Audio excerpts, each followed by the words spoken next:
Hello, I'm Paul Beckwith. A couple of weeks ago, Stefan Ramsdorf came out with a paper, or rather a letter, talking about extreme weather events. And there's not a lot of things that are new in there, but it is a good summary of what's happening to our climate. Basically, um, he emphasizes that there's two main effects. There's thermodynamic effects, which come from heating the atmosphere, and a hotter atmosphere can hold more water vapor, and that water vapor, when it condenses into droplets forming clouds, then it releases a lot of energy. So there's, a lot of more energy in the atmosphere. So there's way more extreme weather events. But there's also, so those are the thermodynamic effects. I mean, in a warming planet situation, there's going to be more heat waves, more droughts. There's also more evaporation, more precipitation, more torrential rains and things like that. But he also emphasizes that the dynamic effects are what are really surprising a lot of people. And by the dynamic effects, he's talking about the jet streams, he's talking about the ocean currents, he's talking about changes in the overall system like that. So anyway, I thought it was worth, looking at that paper and giving a summary of it, which is why I'm doing this video. So, because I've talked about a lot of these things, and I think actually Stefan Ramsdorf, he just watches my videos and gets his ideas on new papers from that. Yeah, right. Anyway, I came across a thread from Stefan Ramsdorf on Twitter. If you're on Twitter or X, make sure you follow him at Ramsdorf. He's actually the head of Earth System Analysis at the Potsdam Institute for Climate Impact Research. He's a professor of physics of the oceans at Potsdam. Yeah, he does a lot of really good work, really impressive work. Okay, so he posted that there's more happening to weather extremes now than can be explained by thermodynamics. And by thermodynamics is everything's getting warmer, there's more evaporation, the atmosphere is holding more energy and water. Okay, so the heat dynamic effects. But also changing is the jet stream, the polar vortex, planetary waves, and the Atlantic Ocean circulation, which fall under the dynamic effects as opposed to thermodynamic effects. There is a distinction between the two. So this paper was published, one co-author was published the beginning of October, about 3 weeks ago or so, actually. Some commentators, surprised, didn't get the key point. Climatologists distinguish between thermodynamic and dynamic effects of climate change. So far, we've seen mostly thermodynamic effects on extremes, but we argue there's more. We can now also see changes in dynamics, the dynamics of the overall system. So for some examples of thermodynamics, heat extremes increase because CO2 traps more heat. Extreme precipitation increases because warm air holds more moisture. And some of the dynamic effects, heat extremes increase much more in Europe than elsewhere due to jet stream changes, for example. So Europe stands out as a hotspot. Temperatures have warmed at more than 2.5 times the global mean trend. The accelerated European summer heat waves trend to dynamical changes in the jet stream nature. Okay, but both are included in models. Thermodynamics is like heat conservation or overall energy conservation, and the Clausius-Clapeyron equations, which determine how much moisture or water vapor gets into the atmosphere. So for every degree Celsius increase, for example, there's about a 7% increase in water vapor in the atmosphere. And then the dynamics are the equations of motion, like the Navier-Stokes equations, so the waviness of the jet streams. Okay, so that sort of thing. Okay, so let's look at the paper. But before I do that, just occasionally I Google just jet streams and look at Google Images and see if there's any recent stuff on that. I mean, there's lots of good images explaining what the jet streams are, and then there's this image here which I showed at the beginning of this video. So this is changing. Of course, we know the jet stream is getting wavier in the north-south direction because the Arctic is warming greatly, Arctic temperature amplification. So the jet stream slows and gets wavier, and it increases the frequency, severity, duration of extreme weather events, and also makes them occur in places where they didn't before. And now, in a couple of recent videos, I talked about the increasing Antarctic temperature amplification and the associated complete collapse of Antarctic sea ice and all that entails to our climate system. And I don't think that's mentioned in the paper. So here's the paper. It's open access, so just Google the title, Extreme Weather in a Changing Climate, 2 authors. I guess, Stefan is the director of the Potsdam, and then there's somebody else here from University of Applied Sciences in Magdeburg, Germany, the first author. He's also associated with the Potsdam. Okay, so this is a letter. It's a kind of a review of the state of the art of what's happening with our climate. So extreme weather events are rising at a pace which exceeds expectations based on thermodynamic arguments only. So it changes the way we perceive our climate system and climate change issues. Every year, heat waves, floods, and wildfires bring death and destruction worldwide, increasing the evidence about the role of human-caused or anthropogenic climate change in the increase of extremes. In this Viewpoint article, we summarize some of the most recent extremes and put them in the context of the most recent research on atmospheric and climate sciences, focusing on changes in thermodynamics and dynamics. Okay, so those two things, the thermodynamics of the atmosphere and the dynamics of the atmosphere and climate system are changing significantly. So it's important to separate the two. Some changes in extremes are to be expected and are clearly attributable to rising greenhouse gas emissions, but others seem counterintuitive and highlight the need for further research in the field. So research on changes in atmospheric dynamics plays a crucial role in explaining some of these extremes. More needs to be done to improve our understanding of the physical mechanisms involved. Okay, so basically, it's a short article. A rise in weather extremes is probably the most severe early impact of rising global temperatures. Extreme weather events have a high impact on both human activities and natural ecosystems.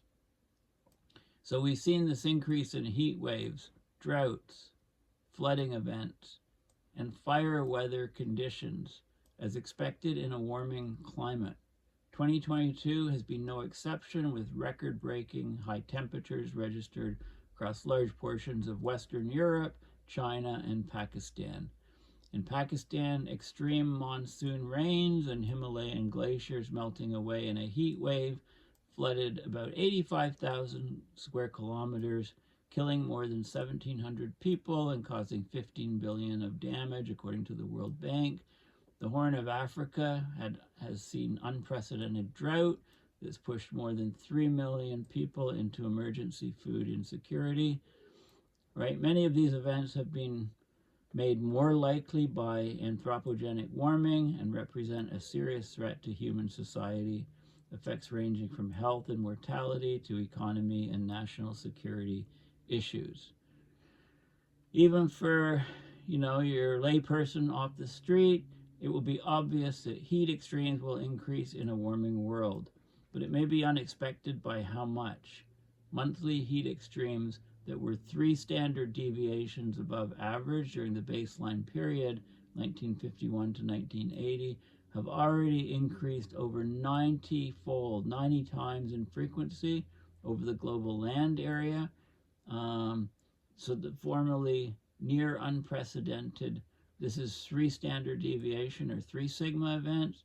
4 sigma events have increased 1,000-fold. Okay, so 3 sigma 90-fold, 4 sigma 1,000-fold to affect 3% of the land area in any given month. July 2023 was the hottest month on record on Earth by a large margin, likely the hottest for at least 10,000 years. I've seen articles on the last 100,000 years. Marine heat waves have doubled in frequency over the last few decades. They're expected to see a 23-fold increase with 2 degrees warming. We're at 1.2 degrees warming. Actually, we're closer to 1.5 right now. If you've seen my recent videos that explain how. We're seeing off-the-chart sea surface temperatures in the North Atlantic in summer of 2023, are a stern foretaste of this. In Florida, the marine heat wave caused widespread bleaching, turning into one of the worst events in the region on record. Part of this is we're just shifting the Gaussian normal distribution towards warmer values. The more extreme an event, the larger is the factor by which its likelihood increases. But explaining the full extent of the global increase in extreme heat needs additional dynamic effects brought into play. Okay, so heat, especially lasting heat, is a silent killer. The death toll of the 2003 European heat wave is estimated at 70,000 people, with the mortality peak in France higher than during any COVID-19 wave. The first estimate for summer 2022 came in at 62,000 deaths in Europe, when even in Britain temperatures soared above 40 Celsius for the first time in history. Temperature-related excess mortality is expected to increase with unmitigated global warming, even when accounting for a decrease in cold-related deaths. Since early 2012, the fingerprint of climate change can be detected in any single day in the observed record. There are no more days on Earth where global weather is not significantly different from what it would be without human influence. Nearly all days, even when just considering the weather patterns without the increase in global mean temperature, is different. Nearly the entire Earth's surface is warmed since the late 19th century, except for the prominent warming hole south of Greenland and Iceland, and the annual global mean temperature is increased by 1.2 Celsius since the late 19th century. The intensity and speed of warming differ by region, right? There's polar amplification, so the Arctic is warming much faster rates, 4 to 5 times faster than the global average. The Antarctica is Antarctica temperature amplification is increasing most significantly in the last, say within the last 5 years, greatly warming. Land areas are warming twice as much as the ocean surface. Well, actually, that's not true. Land areas are warming twice as much as the global average, and the ocean surface has been warming about half the rate of the global average. It takes a lot of energy to heat up water. Warming is more prominent in the Arctic, Eastern Europe, North Africa, the Middle East, East Asia, and Western North America. Key heat wave characteristics such as frequency, duration, and cumulative heat show increasing trends since 1950 at global scale. There's stronger trends in tropical and northern latitudes. Summer 2023 was no exception. Record-breaking temperatures recorded in the southeastern U.S., China, Spain, Morocco, rendered more likely by current climate change. The worldwide rise in heat extremes is easily understood given the rise in global mean temperature. Mean global rainfall and extreme precipitation trends depict a more complex relationship. So global rainfall is expected to increase as evaporation from warmer oceans increases. Indeed, the IPCC AR6, Assessment Report 6, Working Group 1, reports an increase in globally average land precipitation since 1950. But there's large variability and there's large spatial heterogeneity. So it depends, very regional effects. Extreme rainfall events have shown a steep increase in the last few decades, especially in tropical regions, with 1 in 4 record-breaking rainfall events are now attributable to climate change. So there's a whole area of study called climate attribution, which looks at these things. In August 2023, the region surrounding Beijing was hit by a severe flood event. It saw the highest rainfall record of the last 140 years. They got 744.8 millimeter in less than 4 days. Some areas show opposite trends in mean precipitation rates and extreme rainfall events. So the Indian summer monsoon which shows a slight decrease in its mean seasonal precipitation rates, together with the threefold increase in extreme rainfall events during the 1950 to 2015 period. So the overall mean is slightly decreased, but the number of extreme rainfall events, a lot of rain in a short period of time, has increased by a factor of 3. So the effect of climate change on extremes, you can't just look at the change in mean values. You have to, the devil's in the details. Frequency and severity of droughts has also increased. Okay, one reason for all this is that with approximately constant relative humidity, air will contain, and at some point rain out, 7% more moisture per degree of warming. But this is interesting and important. The resupply of water to the atmosphere via evaporation increases only by 2 to 3% per degree. Okay, so the additional evaporation and rainfall tends to end up in heavy rain rather than alleviating drought. Half of it comes down in the wettest 6 days each year. The heaviest rainfall events increase most strongly. There's increasing agriculture and ecological droughts, like, for example, loss of soil moisture and drying vegetation. They can be caused not just by declining precipitation, but also by rising temperatures causing faster evapotranspiration. Major droughts can result from natural climate variability and are rare events. So looking at the trends is not easy. Several regions of the world have shown an increase in drought risk, like Western North America, the Mediterranean, East Southern Africa, East Asia, and South Australia, at least partly attributable to anthropogenic warming, with the Mediterranean and the northwestern North America showing the highest confidence on this increase in drought risk. Wildfire activity has ramped up significantly in the last decade.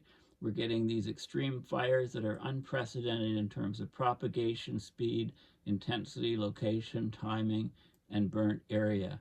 And he mentions the Australian Black Summer wildfire disaster in 2019-2020, which followed Australia's hottest and driest year on record. It burned more than half of the habitat for over 1,600 native species, caused 33 human deaths and almost 450 more from smoke inhalation. An increase in extreme fire weather conditions has already been detected at global scale, although trend magnitude and spatial patterns vary at regional scale. I'm surprised he doesn't mention, he mentions the extreme fire risk, and he mentions the Hawaii fire in August 2023. Surprised he doesn't mention the Canadian wildfires, the record season. I mean, he should do that. That's an oversight.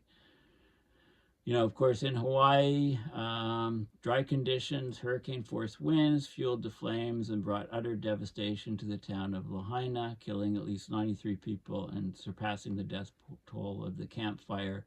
That's the Camp Fire, Paradise, California in 2018. So he talks about a bit about cold outbreaks, maybe because of a wavy jet stream in Siberia.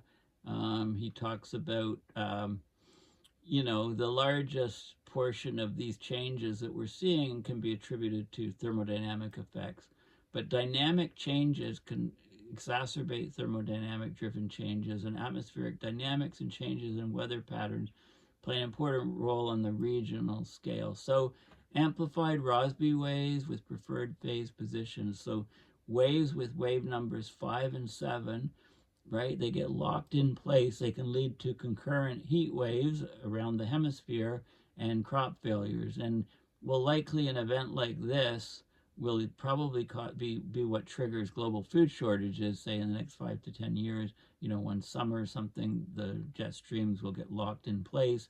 There'll be multiple heat waves in crop growing regions and crop failures, really affecting future food security.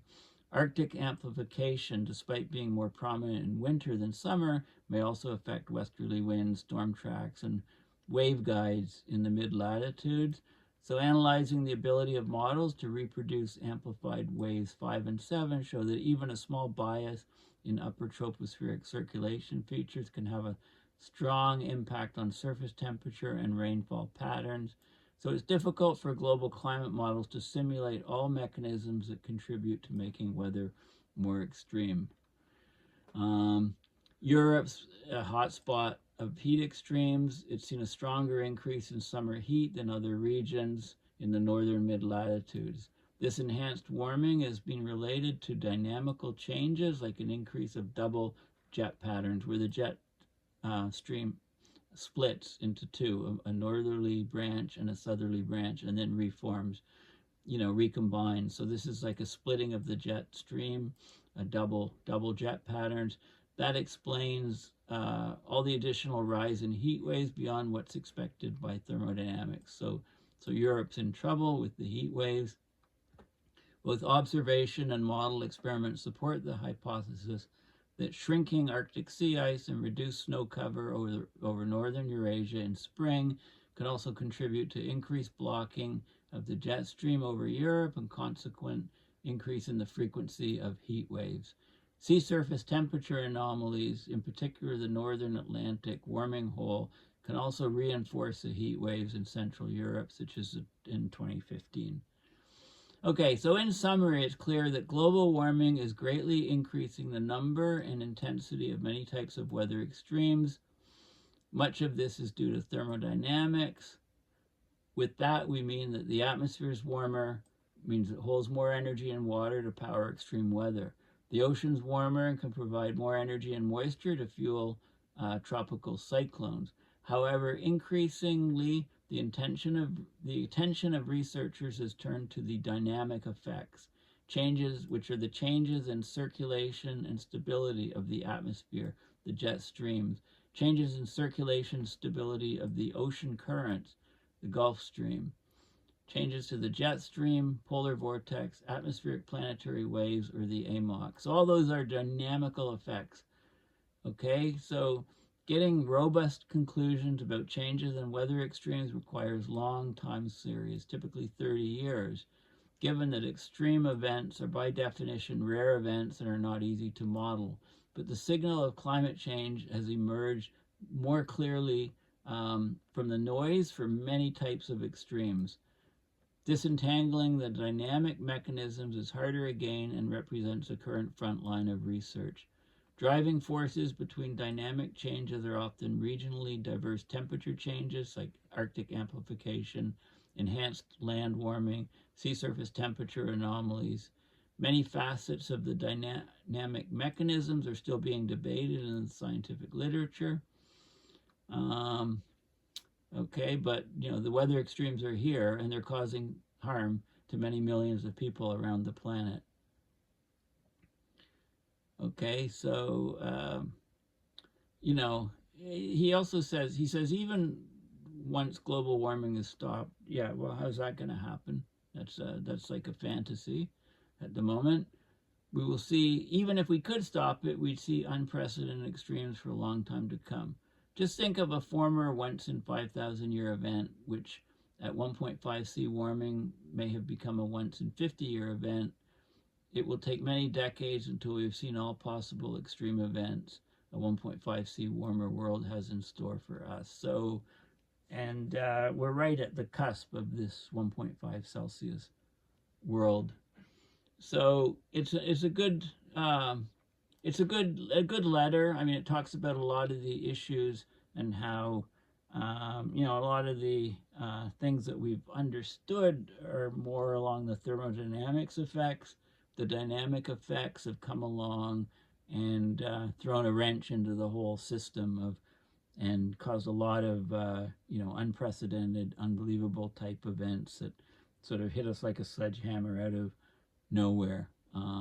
And I'll just as a mention, we have a tropical storm off Mexico one day, and the next day it's full Category 3, then a Category 5. It goes ashore and it destroys a city of 1 million people who got very little, if any, warning, because it was expected to hit with 70-mile-an-hour winds, and it hit with 180-mile-an-hour wind and destroyed all these high-rise buildings, and it's still struggling, the place, to get power restored, and the death toll keeps rising and so on. So we're seeing more and more extreme weather in our changing climate. Thanks for listening. Please make sure you go to my website, paulbeckwith.net, and donate to my PayPal to support my research and videos. Thanks again, and bye for now.